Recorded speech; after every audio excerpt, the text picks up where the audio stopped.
J'ai intégré l'EM en septembre 2017 après avoir passé 3 ans à l'IEP de Grenoble. J'ai fait 3 ans de parcours grande école classique avec un stage de 6 mois au sein du groupe LVMH chez Le Bon Marché de la Grande Épicerie de Paris. En janvier 2020, j'étais censé partir pour un VIE de 1 an et demi à Hong Kong pour un négociant bourguignon que j'ai finalement transformé en job en France pendant une petite année à cause du virus et on s'est lancé en janvier 2021 pleinement dans l'aventure entrepreneuriale d'Emma et Vinovore.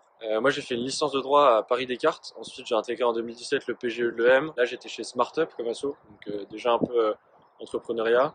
J'ai fait un track un peu finance où là j'ai fait du financement structuré, ensuite j'ai bossé en fonds, ensuite j'ai bossé en M&A et j'ai décidé de quitter ça pour faire de l'entrepreneuriat en janvier 2021 et me lancer à fond dans Dema et Vinovore.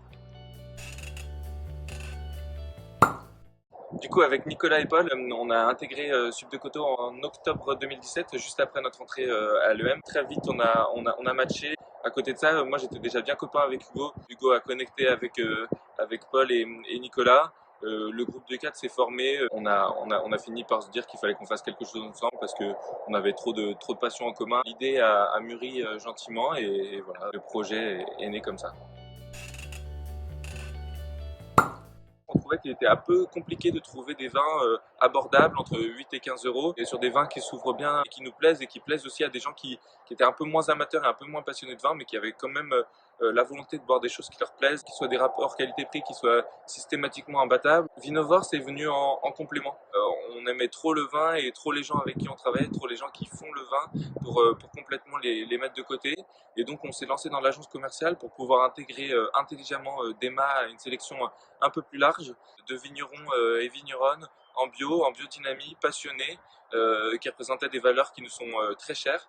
Et donc l'objectif avec Vinovore, c'est de distribuer non seulement des mâts, mais aussi les vins de ces vignerons en question sur les tables et les caves de Paris, d'Île-de-France, et aujourd'hui du Nord et du Pas-de-Calais. Peut-être que dans le futur, on ira dans d'autres zones géographiques.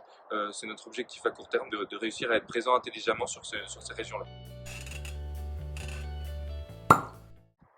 En ce qui concerne du coup notre engagement écologique et humain, on a à cœur de travailler sur des mains avec des courtiers et des courtières qui travaillent intelligemment et correctement avec les vignerons et les vigneronnes. Et donc on travaille avec des gens qui sont à notre image, qui travaillent donc des vins qui désormais ne seront plus que bio ou en biodynamie, avec une juste rémunération, un objectif de partenariat à long terme et de construction d'une aventure commune.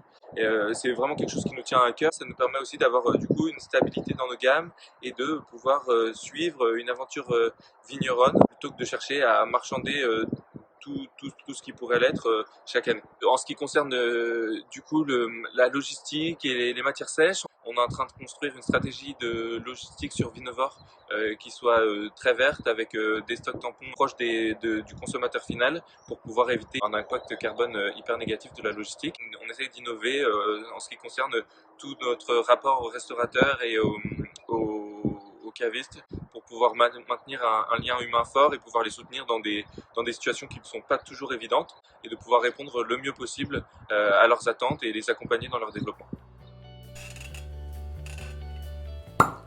Non seulement asseoir des partenariats de long terme avec toutes les personnes avec lesquelles on travaille pour le moment, avoir réussi à asseoir des gammes, à vraiment pérenniser cette gamme en bio de super produits qualitatifs et avoir fait comprendre aux gens que le vin c'est pas compliqué. Évidemment d'avoir réussi à continuer de développer cette logistique verte, en tout cas améliorer grandement ce qui se fait pour le moment de ce point de vue-là pour Vinovore et évidemment mettre en avant tous nos copains vignerons qui travaillent en bio et en biodynamie parce qu'on est persuadé que c'est le futur du vin. On considère que le bio va prendre une place prépondérante parce que ça correspond tout à fait aux attentes du consommateur. Les consommateurs vont se détourner des marques qui pendant longtemps se sont moquées d'eux au niveau des tarifs et des qualités pour se tourner vers des producteurs d'une part et des marques rassurantes d'autre part qui ont la capacité de leur apporter une stabilité, une confiance et une histoire qui leur plaisent, qui leur parlent et qui respectent le prix qu'ils ont bien voulu y consacrer.